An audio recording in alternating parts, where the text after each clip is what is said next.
So now we're going to apply the gradient techniques that we just learned with imagery. Okay, so I'm going to refer you to our exercise files over here. As you can see, there's a folder called EP11.3, and it really is basically the ASPCA, which I'm trying to promote as much as I possible. Okay, so they are for the prevention of animal cruelty, which I am strongly in favor for. Love this organization. Okay, and then we have the other images here. I love New York. We've got the Manhattan skyline, and of course here's the ASPCA image that I want to use to kind of like show you how to use a gradient tool to create a good promotion for this. So in a way, we're creating a public service announcement for New York and the ASPCA. So let's go ahead and start with the ASPCA, and please go ahead and find a way to bring in both images. And if you need to, stop this video right now and bring in both images. I'm using a Mac, so what I normally do is I click on the first file over here and then click on the second file after I press and hold the command key. So I select the first file, press and hold the command key, and select the second one. Okay, which is a young woman and big dog.jpg. Let me unclick, and this is what we're looking for right here. You see this little gradient right here? We got the logo here, we got their slogan, and we got their website. That's what we're looking for. So once again, click on the first file, press and hold command key, and then click on the second file. Now if you're using a Windows, you might have to press the first file, then use the control key. Okay, or like I said before, you can always file open and import it one by one. You can also drag it in. Watch this. Look at this. I can drag this in, two things, and there it is. Simple as that. So we don't have to press any keys if we know what we're doing. Alright, so we have a nice image of a woman and her dog. That's a big dog. How much do you think that thing eats? Alright, and of course here is the ASPCA logo, and it is a transparent logo supposedly, although coming from the internet I don't trust it, because even though it looks to be a transparent logo, it's got the checkered background, doesn't necessarily mean that it's transparent. The checkered background could be part of the image. Alright, let's go into the image right here, and what I'm going to do is I'm going to try to create a nice little gradient that goes from the upper left to all the way down, so we can add that logo and the other slogan and the website that we just saw. Alright, let's do this. First and foremost, as you can see right here, I'm going to change colors really quickly to black and white. Now I don't know what color you have. And what I'm going to do now is go back to the ASPCA, and I'm interested in this orange right here with the P. So I'm going to click on the eyedropper tool and then go ahead and select this P right here. And as you can see, the foreground color will match the values of that orange, if you call it an orange, of this P. Okay? But either way, we've matched the colors. Now what I'm going to do is click on the gradient tool. There it is right there. Okay, and then on the top of the gradient editor, if I click on this bar and I click on basic, I should see supposedly the first icon will be the foreground to background. In this case, it would be going from orange to white. The second icon, okay, if I move it over, will go from foreground to transparent, just like it says over there. So I'm going to click that, press OK, and now let's go ahead and see what we can do. Let's go ahead and drag from, and oh, by the way, make sure that we have a linear gradient. We'll try the radial one as well, and let's see what we can come out of it. So let's go ahead and click from the top left all the way to the dog, and that's actually not bad, although it's kind of light here. Maybe we should try a little bit more. So click on the history tab and click on the step right above where it says gradient, in this case open. Now we can always command Z, that might work too. And this time I want a little more orange, so I'm going to go to the very upper left, and this time I'm going to go into the dog.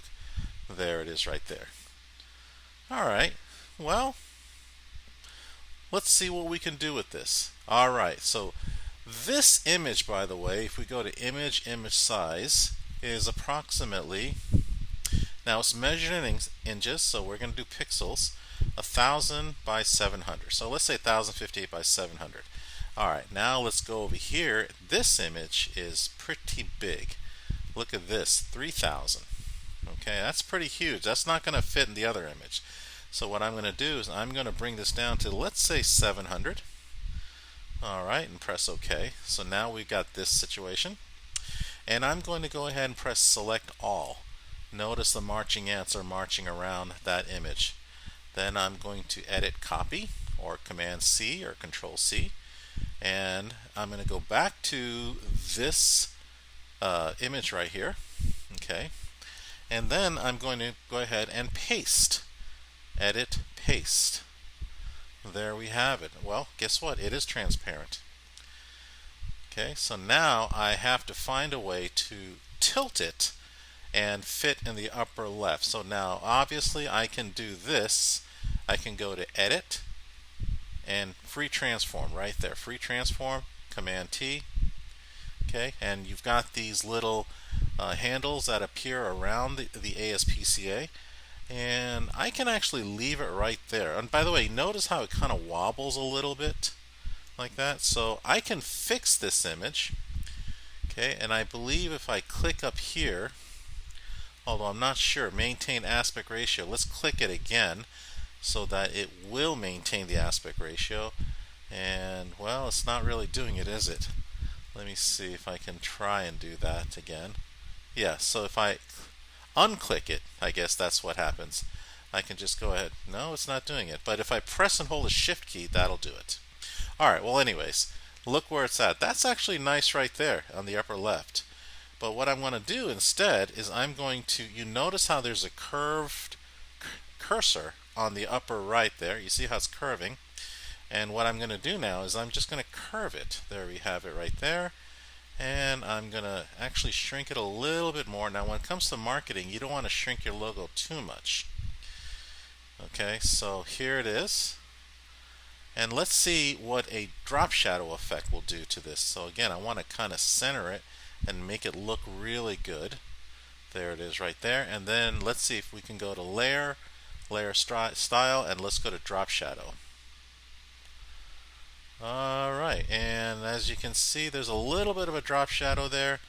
Not terrific, but let's see what happens if I kind of increase the opacity. Ah, much better.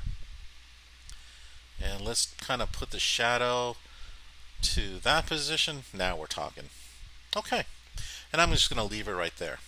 So already that looks better than what we have over here. ASPCA, We Are Their Voice, www.aspca.org. So let's look at it one more time. So we're going to put We Are Their Voice, all right, in white letters. And as you can see right here, the background is a white. And we're going to go ahead and switch it by clicking on this little icon right here. And now we will just basically click on the text tool and type. We are their voice. Okay. And from here, I don't know exactly what font you have.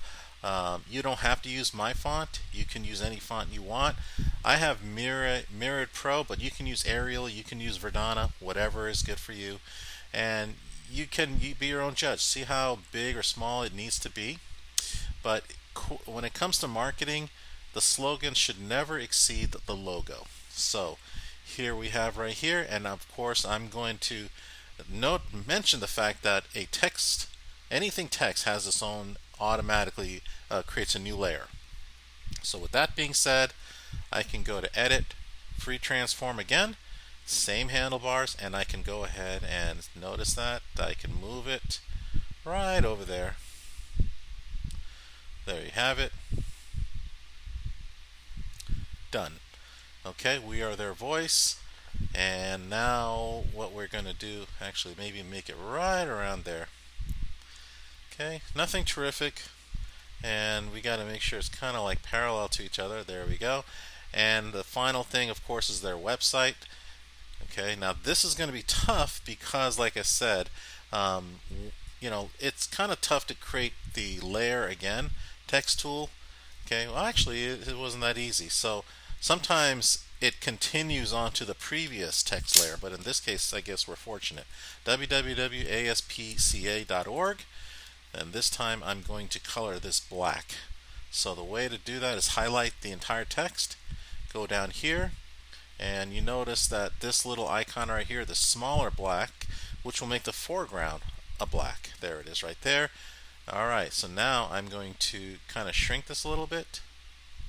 That's a little too much. And again, apply the free transform tool. Go over here and move this up here. Alright, that's a nice little thing that we got going over there. Make it there, and of course, you know, I'm not here to endorse the ASPCA, but I do believe in the good things that they do, and this is one of them. Alright, so now we're going to try something else. Alright, so with all these beautiful things right here, we're going to have to get rid of it all. Okay, unfortunately. It's such a nice thing, but at any rate, let's go to History Tool. Okay, and what I'd like for you to do is go ahead and click on every step until you get to the clear original image. I guess all you got to do, there it is right there. You could have just clicked on the very top, I suppose. Alright, now what if I want to create a sandwich? In other words, I want to create orange, clear, orange picture. In other words, I want to sandwich the dog and the woman in between oranges. Let's try that. So in that case, I got to go into the gradient tool. There's a gradient tool, and then I'm going to go back up here, and notice that it's already from black to transparent. So I got to go in there, and first of all, what I really need to do is capture that orange again. So let's go back to the logo, click on the eyedropper tool, and click on the orange P. There it is. So that way, when I click, well, let's go back to the picture here, and notice I've got my gradient here. So let's go ahead and do this. Click in there, and we're going to create a brand new icon. So what we want to do is have solid, transparent, solid. Alright, here it is. We've already got this color here. What we want to do is have a middle color stop here. Okay, and keep that as, well, basically no color. And on the very far right, we want to repeat this. And if you notice, it's already this orange. So let's click on the first one, and I'm going to go ahead and click in the color icon, and I'm going to remember this hex number. So I'm going to highlight it, and I'm going to copy it. There it is. Then I'm going to go to the far right stop, click on that, and copy, and just making sure it is the same color, just making sure. Now you notice how we're not done yet. The top of the bar has additional stops called opacity stops. So you notice here, if it's the more black it is, the opacity is 100. Now here I've got a white opacity. That's because the opacity is 0. I'm going to go ahead and enter 100. Alright, now we got a solid orange line. Well, we don't have to. We're going to go ahead and click in the middle, right above this stop right here. Click there. Alright, and now we're going to make it opacity equals 0. So notice how the center has absolutely no transparent, is transparent. It's got no color. Alright, let's go ahead and call this Customs OTO. That means orange, transparent orange. Let's go ahead and do that. Create new, and there it is right there. Okay, looks like there's a gaping hole in an orange square right there. Let's go ahead and press OK. There it is again. Now watch what happens. Gradient tool is selected. I've got the linear gradient. I'm going to go ahead and drag across. There we have it. Looks good, doesn't it? So the middle part is kind of like, and at that point, at that point, I can take the ASPCA, copy it, and I'm going to paste it here, and I'm going to use my transfer tool, and I'm going to basically move it across. There you have it. and then I can apply a nice little layer, supposedly a layer. Let me go ahead and press return. I'm going to go ahead and create a layer style. And let me see, let's go ahead and create a drop shadow again. There it is right there. And there you go. Okay. Love dogs. Don't you love dogs? All right. So that's pretty much it for this lesson on gradient. And we'll see you at the next lesson. Hope you enjoyed it.